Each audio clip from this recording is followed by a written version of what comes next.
أبشر فالخير بناء، هذا مشروع بناء.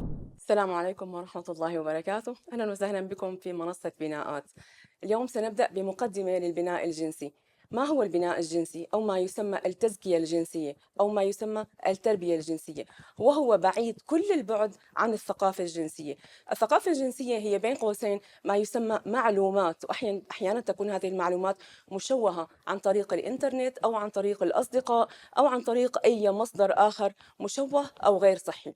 أما بالنسبة للأهل، عندما يكون الأهل هن المصدر الأساسي الآمن لأطفالهم بهذا المجال، سيكون الموضوع مختلف تماما. سيكون بمثابة كأنني أتكلم معهم حول أي قضية تربوية أخرى. ومهم جدا أن يكون هذا المساق ضمن المساق التربوي المتكامل. ما بيزبط نهائيا أنا كأم إني فوت على هذا الموضوع أو أدخل على هذا الملف بشكل مباشر. هناك مقدمات، هناك كيفية، هناك آلية، هناك مبادئ، هناك منطلقات. يجب أن يكون عندي معرفة بالخصائص، بالخطوات، بالمبادئ، بالمنطلقات. فمتى أبدأ؟ كيف أبدأ؟ ما هي الطريقة الأفضل؟ ما هي الطريقة الأسوأ؟ كل هذا إن شاء الله سنتكلم عنه بتفاصيل، بالإضافة لبعض المواقف العملية حتى نكون أكثر واقعية. أنا رضا محتسب، وسأكون معكم إن شاء الله في البناء الجنسي.